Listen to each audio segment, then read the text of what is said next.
Hello everyone and welcome to the first annual Shoot4Change-a-thon. I'm Sean Morgan. And I'm Mabrooke Ahmadine. Tonight, we'll be talking to artists, leaders, and pioneers of the Shoot for Change movement. These people have founded non-for-profits, shared their stories through dance or literature, and traveled across the world to tell their stories. But before we talk to our guests, you might be wondering what exactly Shoot for Change is. So here's some insight into what this organization is all about. Shoot for Change was founded on one simple idea: shoot local, change global. Founded as a hub for artists and activists to share their work, it has grown into an international movement for photographers, designers, artists, and anyone dedicated to sharing important stories. Whether you're an amateur or a pro, whether you're sharing a story from your hometown or traveling the world, Shoot for Change wants to hear your story, amplify it, and help you change the world. And on Tuesday, April 10th, the Shoot for Change New York chapter is hosting a conference right here at Hofstra University. It is free and open to the public, so be sure to stop in and be inspired. Now that you know what we're all about, let's get this show started. The first guest we're going to be talking to tonight has spearheaded the New York chapter of Shoot for Change. Let's take a look at the work she's done already and what she hopes to accomplish in the future. My name is Ashley Iadanza, and I am starting up the New York chapter of Shoot for Change, and I am a Hofstra University alumni. I originally got involved with Shoot for Change because 2 years ago I studied abroad through Hofstra's SCO in Rome program, and what we originally thought was going to be the trip of a lifetime, just lounging and exploring Italy, turned out to be a life-changing trip. And in the process, when we were prepping to go to Italy, we knew we'd be working with a nonprofit, but we didn't really know too much about it. Once we got to Italy, we met Andrea and Dario, and they brought us to a little village called L'Aquila, and it changed the 11 of us for the better. I found events for us to go and cover for the New York chapter of Shoot for Change through essentially a lot of Facebook stalking. If you go through the events on Facebook, you can go and find anyone because it's more open to the public, the events that they're putting on Facebook, and people that want their stories to be told. The benefits of being so close to New York City when you're doing a socially charged organization is we have so many different cultures and so many different walks of life and types of people. So a lot of opportunities are forged there. Another great reason of being so close to the city and why that's so helpful for us is because if you can't make it to a march or anything, fighting for the social justices of the world, if you can't make it to Washington, D.C., New York City is the second largest marches that you're gonna find. So a lot of people are gonna come and gather for all of those different things, and you're gonna get people that are having the opposing view, trying to join the march. And a lot of what I found surprising, they wanted to come and they wanted to ask and walk along with the march and find out more and ask us questions. And why do we feel so strongly about what we're doing? So as an objective party, and you're here to just cover the story, to watch those interactions happen is really impactful, and you try to capture as much of that as you can, and that can only happen in the world's arguably greatest city. I am so inspired by Shoot for Change because not only when we went to Italy were we so inspired by the passion that these people had that were doing it. They're not getting paid. They just love fighting for what they believe in and in their own subtle ways. They're not there because it's a trend or because it's cool to fight for that cause at the time. They are there when it's necessary for them to be there, and when the mainstream media lights go off on the cause or the situation, they will continue to tell the story, and they essentially take the baton and run with it as long as they can until justice is served for that particular cause, and I find that so inspiring. Please welcome Ashley Iadanza. Ashley, thanks so much for joining us today. My first question for you would have to be, could you expound a little bit on how your trip to L'Aquila inspired you? Well, I think it inspired all of us that went the year that I went in such a different way. In the United States, we're so sheltered to natural disasters. We usually experience it from the comforts of our own living room and with that separation of our television screens. And we'll ultimately come together as a country and send down volunteers to help out. And when we went to L'Aquila, it had been almost a decade later after this devastating earthquake, and not much had been done to help put the city back together. So I think it motivated me, at the very least, to stop complaining about the state of the world on Facebook and to actually go out and do something about it. That's great. Well, what lessons did you take for yourself after meeting the founders of Shoot for Change? When I met up with Dario and Andrea, and for a brief moment we got to meet Antonio, who's the ultimate founder, I learned and was so impressed by how passionate they were and how driven. They're not doing it because it looks great on their resume, and they're not doing it because, you know, it's cool at the time to do it. They're doing it because they love it, and they're driven by their passion, and I can only follow suit and by their example. So with so many passionate people within the organization, when you meet that many passionate people at one time, is that intimidating at first? Was it immediately welcoming? What sort of When Antonio brought up the idea of starting up this New York chapter when I was interviewing him for my independent study about a year or so ago, I never felt anything but excitement. You know, I had to meet up with a lot of lawyers and a lot of nonprofit owners to see what the process would be to have us become an official organization in the United States. And I've never for a moment felt anything but excitement and be driven. I met up with the original Shoot for Change New York chapter members, Paolo, Yelena, and Rodney. They were great, so felt nothing but support the entire time. So after becoming significantly more prominent within the organization, are there any specific nuggets of wisdom that you've gained from that role? I think it's to believe in the vision that you have for the organization, even when no one else seems to. In the beginning, the events that we were doing were not so glamorous. Sarah Whitman was someone who was with me, rain, sleet, or shine. She was covering those events with me and taking photos. And when it came time that I had to pass the baton onward, Sarah Schwartz was amazing as far as making this organization bigger than any of us, which is exactly what I wanted. So having that support system was really amazing. That's awesome. Well, are there any upcoming events involving the New York chapter that you can share with us? I think the next step for Shoot for Change New York is take all those that have been inspired either by this telethon or by the conference on Tuesday and take the new blood, the old blood, the current blood, and bring us all together and see what we're passionate about and what stories we want to tell, and see where we can move forward from there. That's great. Well, Ashley, it was great talking to you. Thank you so much for being here. Coming up, we have a live performance from Hofstra's Step Team, but first, let's find out what makes their dancing so unique and also so empowering. Hi, I'm Kyla Cook, and I'm the Vice President of the Step Team. Stepping to me is not only a form of entertainment, but a huge part of our history as African Americans. Stepping originates from South Africa, where it was used as a means of communication and ways to just create music. However, during the slave trade, the Europeans wanted to get rid of as much of the culture as possible. So as a way to kind of keep a part of themselves intact, they would use stepping and creating beats with their body as a means of recreating those sounds and recreating that communication that they almost lost. Stepping is definitely a form of activism still today. It's one of those ones that's not as direct, say the Black Lives Matter movement. It's more so just a way for us to bring to light a history that was almost taken away from us. It's a way for us to connect with our ancestors in a sense. We're still using it today, we're still enjoying it today, and so on. We are the only step team on campus, so we're the only ones basically showcasing this amazing talent, this amazing feature in a sense. We have performed at the Black Student Union showcases, we have performed at Transcendence performances, we've performed at Imani performances, and then there's a lot of times where we just perform. Like for example, our most recent performance was with Hofstra International Hint. They had an International Day and we were able to bring basically our African roots to that entire experience.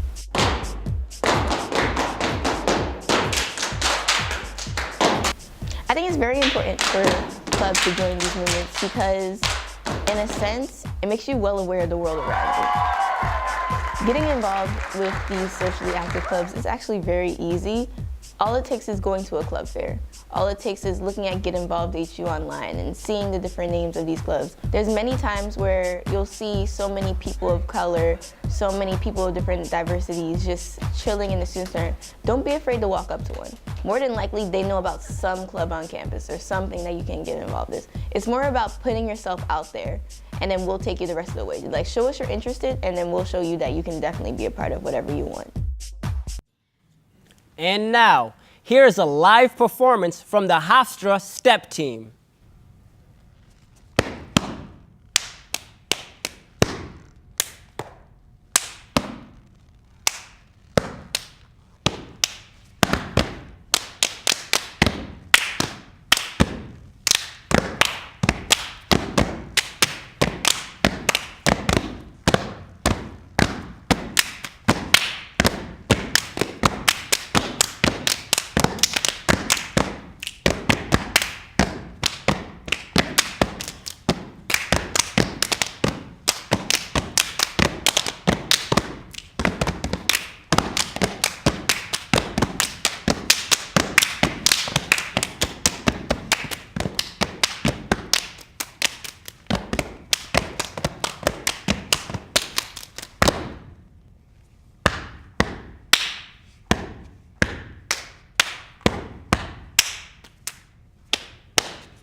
Stick around. We'll be right back with activist Mario Murillo and artist Cody Harmon after a quick commercial break.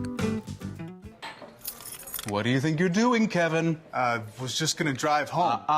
There are several warning signs present that you shouldn't be driving. Like hearing voices? Like your text-to-emoji ratio? Oh man, the selfies. Selfie, nailed it. We all have warning signs that let us know that we're probably not okay to drive. Mine is pretending to be your subconscious. Craig, come on man, let's split a ride home.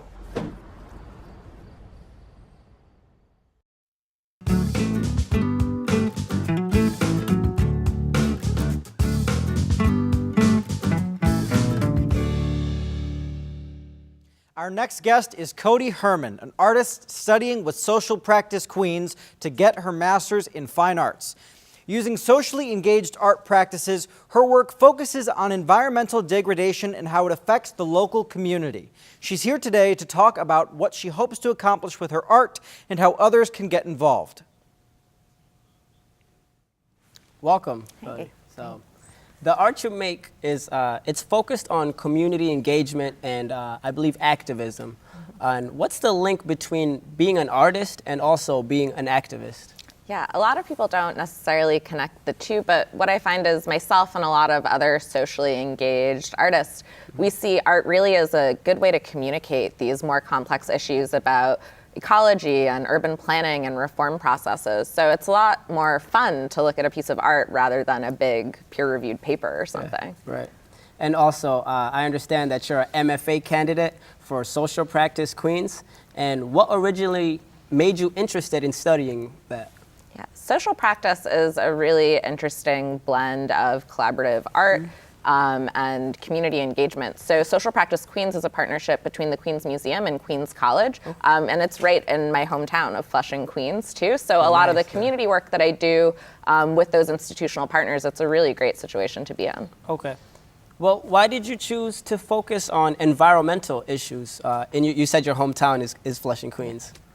So there are a lot of quality of life issues in Flushing specifically they all kind of come about because of the sewage infrastructure of all things. But I didn't even know about these problems we have with raw sewage going into Flushing Creek until I explicitly Googled what's a bad environmental problem in my neighborhood. But I think it's so important to talk about these ecological issues because they often get overlooked and you go your whole life not knowing there was a waterfront in your neighborhood, which is a really common story all over New York City. Okay, and I know a lot of the projects you've worked on, they focus on, I guess, on the Flushing Creek and examine the urban infrastructure. And can you tell us a little bit more about that? Yeah, so a lot of development is happening in Flushing right now and in Willets Point and Corona areas along Flushing Creek and Flushing Bay. Yeah. So really, if we don't kind of activate now and get involved as a community around this waterway now, they're pouring cement and we're never really gonna have a chance to have our voice be heard by these developers and landowners that are building right now. Okay, wow. And I also want to ask you about Queen's Soup. Yeah. Yeah, from my understanding, it's like a potluck dinner, or. So Queen's Soup is actually coming up this weekend on April 15th, this Sunday, from 3 to 7 p.m. at the Flushing Meeting House. But soup dinners are originally started by Detroit Soup. Back in 2010, but it's a micro-granting, crowdfunding community dinner. So the way that it works is people pay $5 to get in and they get access to this great potluck dinner sponsored by local restaurants. And then they vote for one of 4 community grassroots projects they think will have the biggest impact, in this case on the borough of Queens. Okay. So then all that money that we raise at the door is awarded to the project that has the most votes. So each year we raise about $1,000. This is the 3rd year we're doing it. Nice. So 3rd time's the charm, and I hope we make a whole bunch of money for grassroots projects in Queens. And also, when is this event, just in case anyone here is interested in? So it's this Sunday, April 15th from 3 to 7 p.m. We'll have a little Earth Week kickoff too, and it's in downtown Flushing at the Flushing Meeting House on Northern Boulevard.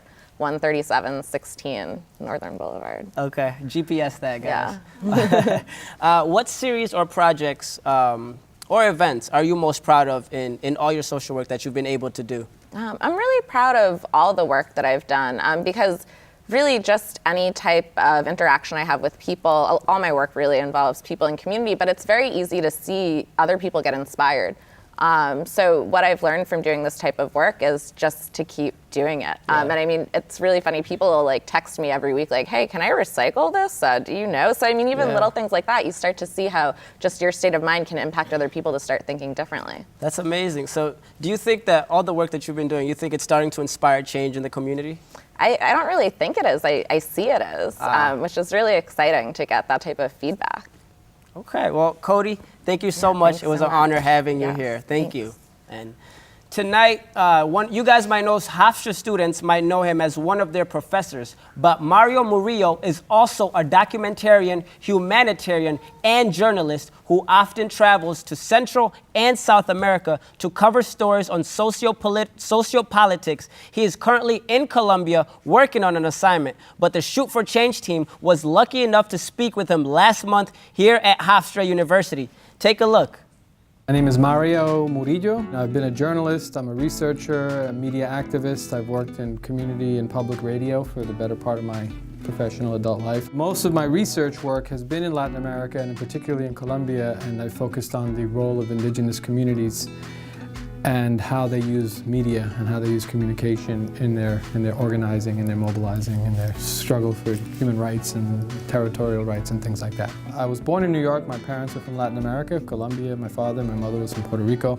And having lived in Latin America, in Venezuela and Colombia when I was a young person, 8th through like 11th grade, so I had those were formative years for me, and I started seeing things that I hadn't, experienced before, and I felt that those experiences really shaped the way I saw the world. That was kind of an inherent part of my upbringing, is seeing things differently and wanting to share things differently in my eventual work. I've always felt that my role as a journalist, as a communicator, as a media person, was better served going to where the microphones weren't present, where there weren't cameras paying attention, because very often you get to see how people live and you get to understand the dynamics of public policy, about issues of police and community relations, about issues around environmental concerns, about local development issues. You don't get those by sitting there at a press conference of police commissioner, etc. You have to go into the communities to feel that. A lot of the work that I've done in Colombia and the human rights crisis in Colombia that I started covering years ago, primarily in radio, but also collaborating with people who were doing video work. After years, we started seeing more attention being paid to it. It's not because of the work I was doing, but it was perhaps the snowballing effect of more and more people paying attention to it. One of the things that makes it really powerful for me that I learned in working alongside indigenous communities in Colombia in particular is that for them, communication is a natural order of things for their communities, and that radio and their video production activism work and their website, their online activism is an extension of the kind of communication that they've been doing for generations. The tools don't make the communication's already there. It makes them stronger, but the community has already been strong, had already been organized, had already been struggling around many issues, and that just facilitated those processes. So the strength of the community is ultimately what's gonna matter. I think working in this kind of media production where you're immersed in the community and you're trying to tell stories that are gonna ultimately make a difference, it's affected me because personally, in the sense that I try never to take for granted the things that I'm about to confront. I never go into anything with assumptions. And I think working in the communities and doing media that is produced by and for and about the communities, it brings up so many surprising things. Precisely because of that, it makes me want to do this stuff more and present and work alongside people who are trying to tell their own stories through their own voices, as opposed to having people outside telling those stories. Mass media has a great potential to and it already has impacted the way we see the world. The question is, how do we use it to make it a better world? Now, all of us here know that there is no shortage of talent here at Hofstra University, and these students prove it. They are members of various literary and performance clubs on campus that are dedicated to spoken word performances where poets perform their deeply personal work and tell stories about their lives. Here to perform spoken word pieces and poetry, here are Rosario Navalta, Julia Baldini, and Abigail Shepard. What's in a name? My name is Rosario Marie Lopez Navalta. It is traditional in the Philippines to carry your mother's maiden name. I used to see my name as baggage. As salt water filling my lungs, my name lead on my tongue, cotton in my mouth now. My name is the thunder I learned from my mother's stories. Shaking the sky to make monsoons, filling my lungs with mouthful after mouthful of ocean and sand, and it's the mouthful you cannot chew, and that you cannot parcel out like land in order to swallow whole. My names are islands, each of them connected by the ocean that swallows me whole and comforts me, giving me a home in every single one. and I hope my name has you tripping over syllables, has you abandoning your English and takes you away from your tongue, the tongue you know the way a riptide will drag you out to sea, and I hope it burns going down when you finally manage my name. I hope it rips at you and splinters you the way I've splintered myself to make me easier to handle, like millions of islands is something y'all thought you could handle. My mother gave me my name. My name is a prayer and a saint, and I carry my mother's name the way she carried me for 9 months, the way I carried the shame of being the only Asian Pacific Islander kid in a private Catholic school in Texas, the only kid with a mom's accent who was thicker than my principal's damn head, so instead of Spanish class, I had ESL, like the humiliation of having a second-hand tongue and not understanding my grandmother when she says she loves me, like I can't feel it through the phone, like the ocean, like shame as my first language, like being able to speak two colonizers' tongues better than the way my mother says she's proud of me, like being the best at spelling because I didn't have a choice, because my name is 24 letters long and they still don't think I can read because of all the generations I carry in it, like my name is about generations of us taking everything they throw, the shit, the bones and all, and letting the ocean take it away and turn it into salt, into sand, into something we can hold, remembering all of the excuses for forgetting how to say my name, remembering there is more America in me than there is the ocean, remembering the salt on my tongue, my mother's name, the taste of humiliation, the violence of not knowing how to say I love you, of wishing my name were easier, this history easier to swallow, as if it weren't an ocean, as if I haven't been choking on salt water since I was 5, and my mother for the first time in her life was ashamed of the way she said I love you, my child, anak ko, mahal kita. My name is about pride. Don't you forget it.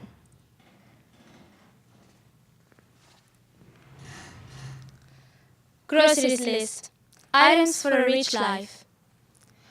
An apple, because it's said to be sweet, to taste good. Lots of sayings around. Rice and beans, to feed the kids, Granny and Uncle Lou. There are others, not just you. Chocolate and vanilla, to make a cake. It's for fun's sake. 2 water bottles, to keep the flower sap flowing. Life must go on. Like a virgin, definitely not by Madonna. Do not. Honestly, you are free to do everything with your body. It is indeed your most unique, beautiful, and vivid place on earth. Don't you ever feel pressure to do anything because it's the moment or it's cool to say such. Sex. In this society, what all people think about is sex. Sex is cool, sex is fine. If you don't have sex, you're a loser. Still that age and never had sex, what are you waiting for? Nothing, I'm just taking care of my body. When I'll be ready to do it, I'll do it. If not, bye. And I mean that. I do not feel miserable. I am really honest. Respect yourself. Do what you want to do. Virginal cry. Being a virgin doesn't mean that you're less experienced or you're missing out life. Consent. I'm sensual in my weird way. I'm fierce, awesome, awful, awkward, in my own manners and pace. Deal with it. Believe it or not, I'm having quite a nice life. I shake my body to Ciara songs, dance samba all night, watch corny romantic movies. I believe sex is a marvelous act of Mother Nature, God bless, when it's mutual and truly felt. Sex must be beautiful.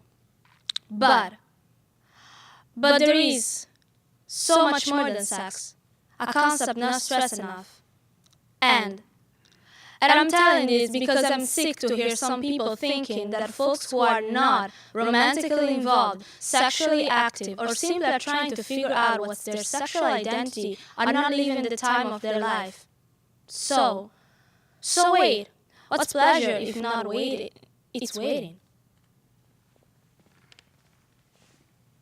In a bookstore, I spend too much time in a cover I've never seen before, Comfort Women.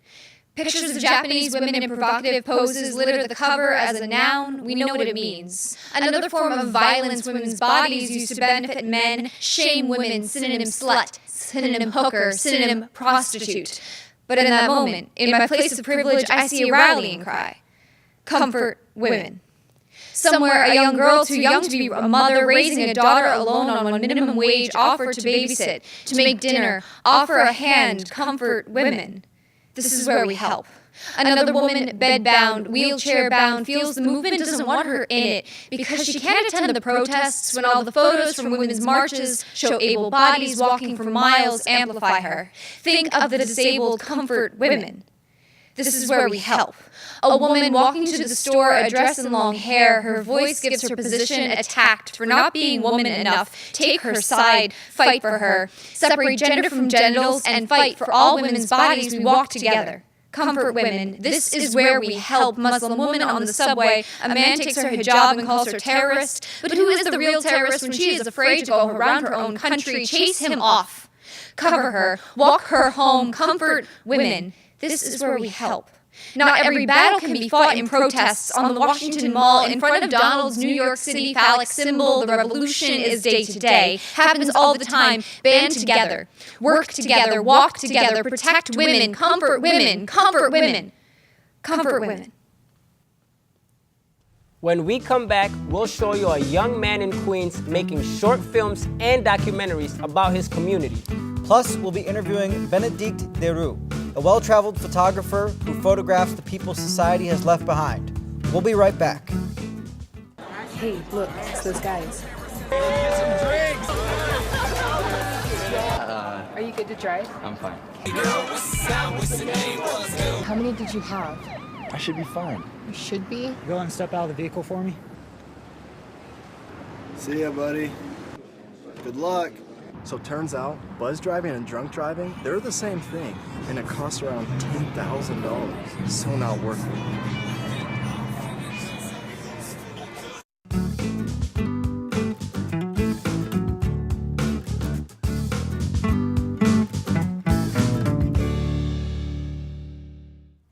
Noe Garcia is a young man living in Queens who dreams of being a filmmaker. Inspired by the community he has found in religion and his local church, he's creating documentaries to show the world how much they've helped him. Here is Noe in his own words.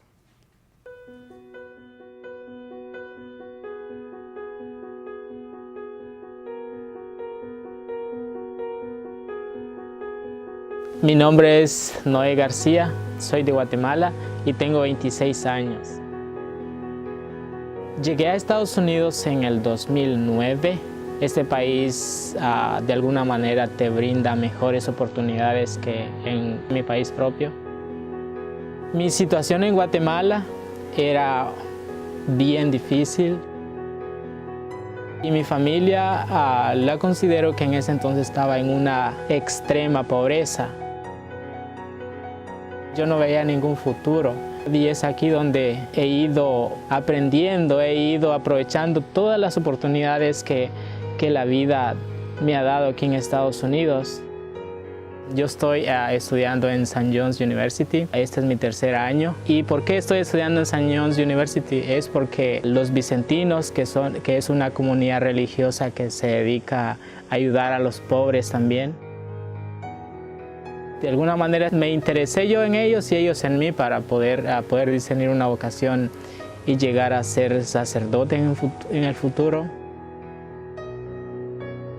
Que es algo también que, aparte de la fotografía, me gustaría dedicarme a mi vida completa como sacerdote, porque creo que no hay mejor alegría que ayudar a los demás. Entonces, los vicentinos para mí ha sido una pieza fundamental en mi vida. Creo que sin ellos yo no podría estar casi a un año de sacar mi licenciatura en filosofía. Entonces, para mí eso es grandioso. La pasión por la fotografía para mí empieza desde los 12 años, para ser exacto, cuando uno de los vecinos llegó a tomarle una foto familiar a mi familia. Entonces yo vi esa cámara y me llamó la atención y en algún momento pensé, ¿por qué no en un futuro dedicarme a la fotografía también? Yo no fui a ninguna escuela, fue viendo a través de videos de YouTube, cómo configurar una cámara para poder tomar una fotografía, cómo usar una cámara prácticamente. Entonces lo aprendí a través de viendo videos y hasta ahora sigo viendo videos porque yo creo de que siempre hay algo nuevo que aprender.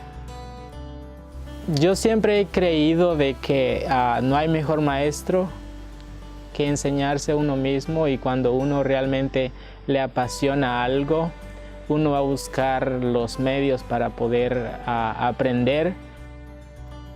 Mi pasión por la fotografía de alguna manera es motivado por otros fotógrafos, así como Sebastião Salgado, un brasileño que ha dedicado toda su vida a la fotografía, y el trabajo de él es simplemente enseñar la realidad de otros países, como por ejemplo el África.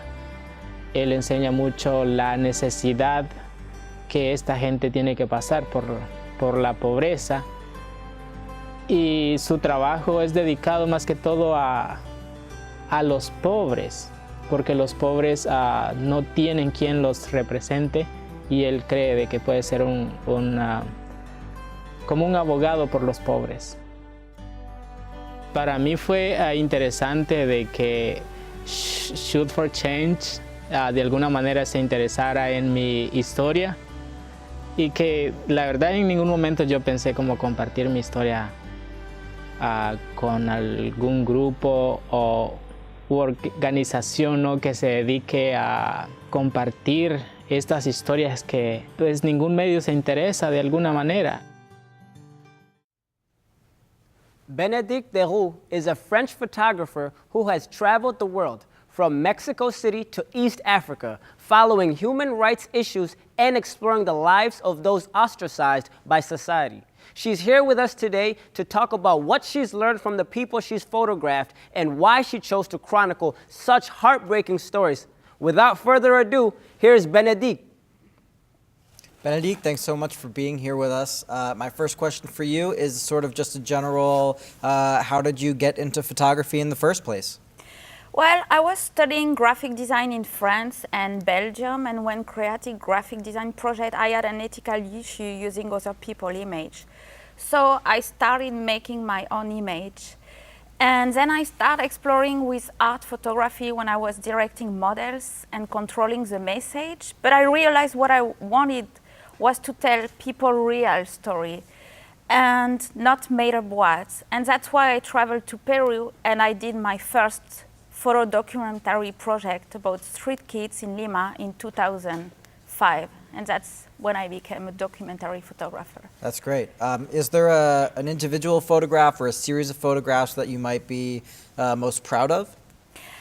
I don't have a favorite, and I'm proud of all of them. I try to document stories that I really care about, so they all touch me in one form or another. And I'm proud of the series on the women of Casa Xochiquetzal, which is a unique shelter for elderly sex workers. It was a huge commitment because I worked on that photo story for 10 years, and I continue to. And I published a text image book, which I feel is a nice achievement. And with the global obesity project, I was touched by how the person I interview and photograph were willing to share their suffering, their anxieties, their insecurities with me, more with all the discrimination they are facing. Yeah, I was going to say most of the subjects that you photograph are of people that are marginalized or ostracized in some way. What's important to you or interesting to you about expressing those specific stories through photography? For the Women of Casa Xochiquetzal documentary, I found that this project incorporates many of the issues I care about, like women's rights, sex trade, violence against women, vulnerable groups, and the invisibility of the elderly. I feel like these women are judged based on prejudice, so by documenting and sharing their story, I wanted to show them in a different light, and I wanted to dispel the discrimination against them. And when I learned that in Uganda, in East Africa, a bill had been proposed suggesting that people could be killed for being gay, I couldn't believe it. I wonder how a gay person would survive in such a hostile environment. And I wanted to meet the activists and the closeted gay and wanted to talk with them and document their bravery on how they would fight against such injustice. So. Wow. Well, how do you sort of go about finding the people that you want to photograph or approaching them about the project? It's not always easy.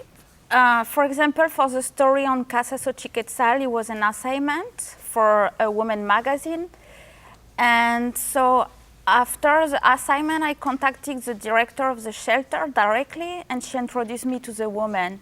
And for the story I did on global obesity, it was a self-initiated project. I did a lot of research on the internet on obesity, and I came across this doctor in New York who specialized in bariatric surgery, and he contacted me directly and he introduced me to his patients. And other people, I found them on the internet, like Donna Simpson. I contacted her directly through Facebook. And Well, that's all. great. There's sort of a debate in photography sometimes, or a discussion that I'd like to get your opinion on. What is your opinion on how to sort of walk the line between taking photographs of someone that you're interested in, or making sure it's not exploiting them in any way, making sure that that line isn't crossed? You have to maintain a respect for the person you are photographing. For example, there is a portrait I made of Donna Simpson for the Global Obesity Project that I could see some people would say it could be exploitative. But it is not, because Donna and I together agreed on this portrait, so there was a clear understanding between us. So they doesn't need to be this fine line, because before I even start taking any photo of someone, I will meet the person and I will clarify everything, and I will explain my intention, why I'm doing this documentation, and where it will be published. So I make clear everything. Well, that's and great. I also make clear that there won't be money compensation, because okay. it's journalism, so it's very important. Right. So, well, quickly, what can we expect from you in the future? I team up with a writer, and we are doing a project on women issue in Mexico, but I'm not ready to talk publicly yet about it, but stay tuned. Okay, we will absolutely do that. Thank you so much for Thank being you. with us here. Hofstra students, you can learn more about Benedict's work on Monday, April 9th from 4:30 p.m. to 6 p.m. in Breslin Room 106. And now, Professor Zapata is a professor of Latin American literature here at Hofstra University. He focuses on Hispanic poetry from modernism to the present, and has also played the Peruvian box drum since he was a child.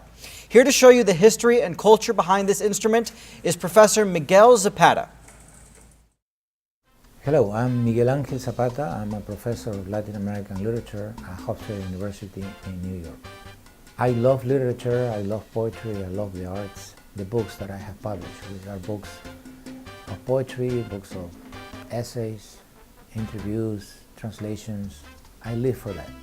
I play percussion instruments. This one that is called El Cajón, which is a wooden box with a hole in the back, and it makes amazing sounds. To play El Cajón, you don't need to know music or to read music. You have to have rhythm. If you don't have rhythm, you cannot play El Cajón or any percussion. I can play all kinds of music with El Cajón. Creole waltz, Afro-Peruvian music, Peruvian polkas, Marineras del Norte, which is a rhythm from the north of Peru. It's very famous. You dance it with a handkerchief, and it's beautiful and happy, where it requires a certain kind of a dress, an attire that is appropriate. It's usually colorful.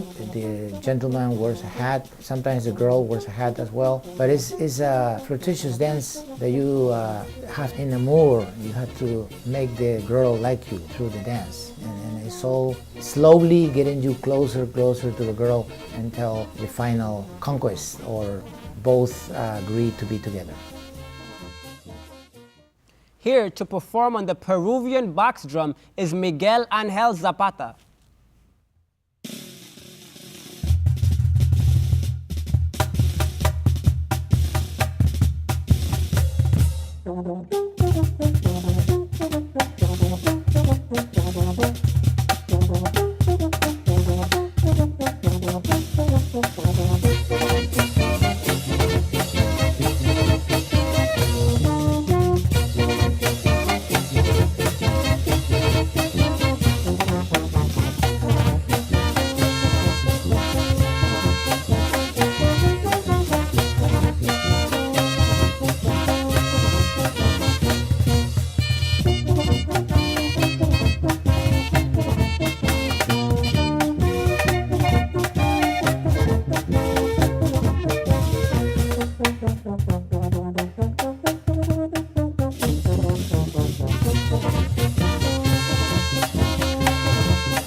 de Trujillo tiene su cuna, la marinera.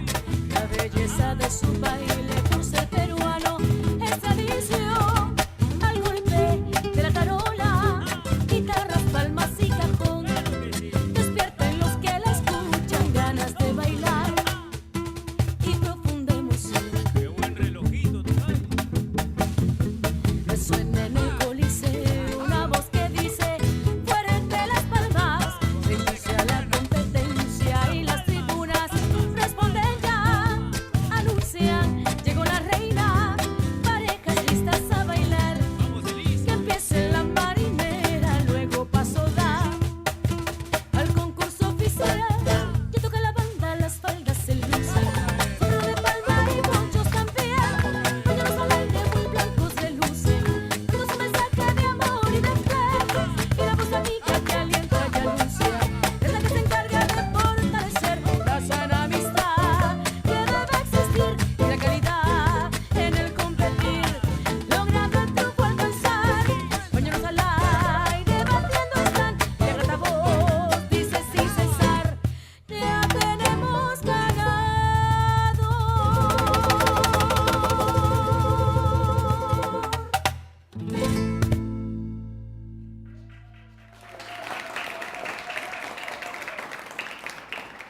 When we come back, it's the moment you've all been waiting for, an interview with the founders of the Shoot for Change movement. Stay with us.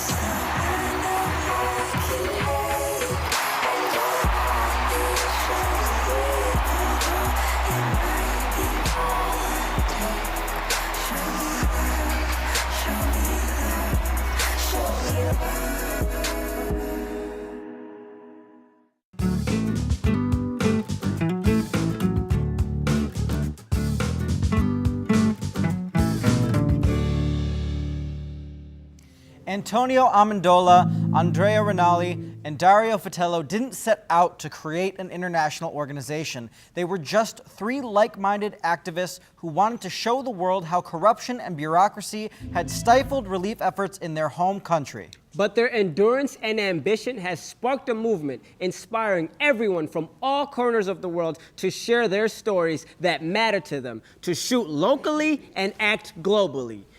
And we have a trailer for an upcoming Shoot for Change project right here. Take a look.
Tenemos un problema de embarazo adolescente, ¿no?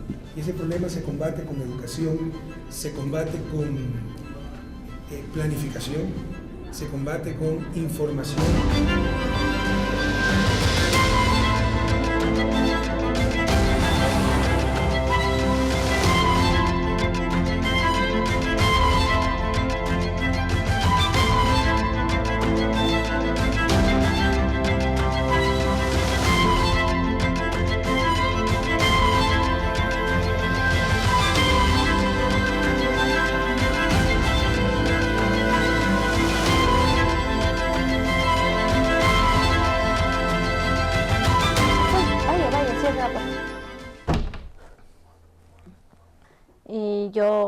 quedé embarazada porque tuve un abuso sexual. A mí me violaron, yo tuve a mi niña a los 14 años, a los 15 años. A mí me violaron desde los 10 años. Yo viví con eso. Sí, yo quería no tener a mi niña y morirme juntos con ella. Yo no quería vivir, yo quería, morirme juntos con ella. Yo hice todo lo posible para que mi niña no viviera.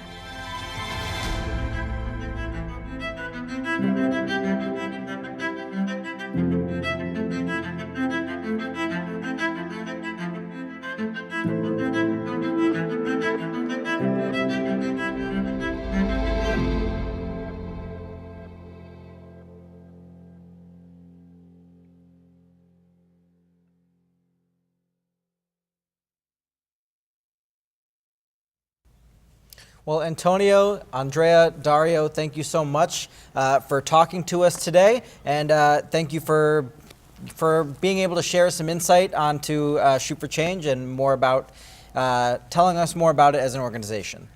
So I guess our first question would be, what do you think about, and please correct me if I mispronounce this, Max Pelagatti, right? One of your collaborators. What do you think of his project Mom Too Soon? Oh, thank you. Well, I think it's a great project. It's currently in the pipeline, and he's currently finishing his editing, and what you've seen is just a preview, and it's going to be exciting just to see the final result.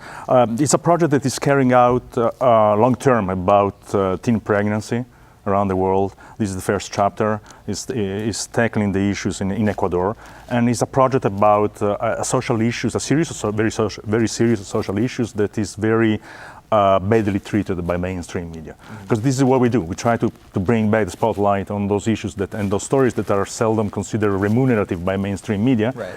And by not being considered remunerative, they don't have access to mainstream media. And if they don't have access, they get forgotten or they vanish. And this is a very serious social issue. It's about discrimination, it's about sexual abuse, it's about violation of women's rights. And we are really fortunate to have Max Pelagatti in our ranks telling these very strong stories. I guess this is a question for all three of you. What got you guys interested in doing humanitarian work or non-for-profit? When we started Shoot for Change, it was just in the aftermath of the L'Aquila earthquake in Italy. There was a major earthquake that 9 years ago destroyed the central part of Italy. And we started telling those stories, and we decided not only to tell that story, but to keep back in those places, years after years after years, to tell everybody that the situation wasn't changing at all. I mean, there were people still suffering without homes. It's a very cold place. We try to tell the stories. We try to empower local people in learning photography and becoming the watchdogs on the local administration, on the way they were using the money for the fund for the reconstruction. So when you do that, something start changing. You start engaging with the local community. And then you see that telling those stories is important because it really brings about a social change. When you start telling the stories, you engage the community, it's yourself that changes. Because at the end of the day, after the entire day telling those bad stories and their stories, you cannot say anymore, I didn't know, I didn't realize, I didn't think it was that serious. So your perception on life and on your own community changes. That's what we do. So most of you guys must be traveling the world because of all of this, and if you guys had to pick one, what would be you guys' favorite assignment, each of you? A last assignment we had in Africa and Senegal is one the most enriched me in some ways. But I would also like to say that we do, beside of assignment, we do other things like workshop for people in our community or for refugees that are in Italy. And this kind of work, giving back to them and to the community what we know and try to empower other people to start doing photography or video making, it's another thing that I really enjoy and willing to do. Are there refugees who come to Italy from Senegal, or? No, in general, we had several workshops in the last year for refugees in Italy, like journalists that had to leave their country because of persecution and this kind of thing, and we try to keep them updated on the changing of our jobs. And On that note, I mean, we do these initiatives in Rome. We rented a few years back our the location of our headquarters, and we call it the House of the Storytellers. It's the place where, among other things, of course, we give free classes to those who cannot afford it, to refugees, to homeless people, and we try to rebalance the educational issues here, because everybody has a right to access a good education. Of course, we are only teaching what we do. It's photography, visual communication, creative storytelling, and so on and so forth. And we try to pick creative minds among the hidden ones. And you have no idea how rewarding this is. I mean, we are discovering amazing talents, and also people that used to be journalists or visual communicators, because we sometimes after some time we tend to forget the adjective refugee.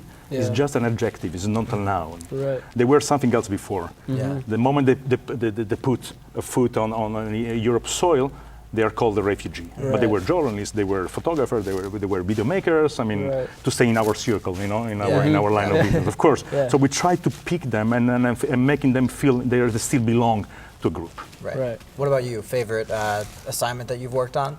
Oh, I have the possibilities to work about the mental disease in Chiapas. And it was a very difficult work for the mental disease in Chiapas is a very big problem. Without doctors, without any assistance to the people. And I switch off any prejudice about the mental disease, and I work a lot about it. Well, where do the three of you hope to see Shoot for Change go in the future? Can you talk a little bit more about ambitions for the movement going forward? Well, the strength of Shoot for Change is total flexibility. I mean, whoever joins Shoot for Change on a totally voluntary basis, because this is the miracle and the strength of Shoot for Change, everybody is 100% a pure volunteer, can adapt to Shoot for Change and can tailor Shoot for Change around his needs. I mean, if you need a platform where you can just share your stories, you found it. If you need a platform, a group of friends or people that can help you carrying out your project, you got it. If you want to work on a collective way, you got it. So I want to strengthen this model and to see many more chapters like this one, this fantastic chapter of Shoot for Change New York, grow around the world. And I would like to replicate the model of the House of the Storytellers, a place where everybody can go and have their project seen by professionals or amateurs alike, and feel part of a community of storytellers. Right. Well, there you have it from the founders of the Shoot for Change movement. Thank you guys so much. It was an honor. Thank you guys for coming. Thank you very much for us. Thank you. All this is overwhelming for us. It's the greatest reward. Thank you. Thank you, guys. Well, we're coming to the end of our show, and we hope that through learning about Shoot for Change, you have been inspired to share the stories of your community. And don't forget about the Shoot for Change New York conference coming up on Tuesday, April 10th. So many of the artists and activists you saw here today will be speaking about their work right here on Hofstra's campus. For more information, contact the Hofstra Cultural Center at 516-463-5669. And if you want to get involved with your local Shoot for Change chapter, visit us at shootforchange.eu or find us on Facebook. Once again, I'm Sean Morgan. And I am Mabruk Ahmadine. Thank you again for tuning in, and see you guys next year. Thank you, guys. Thank you. Thank you. Thank you. Thank you. Thank you. Hey, thank you, guys.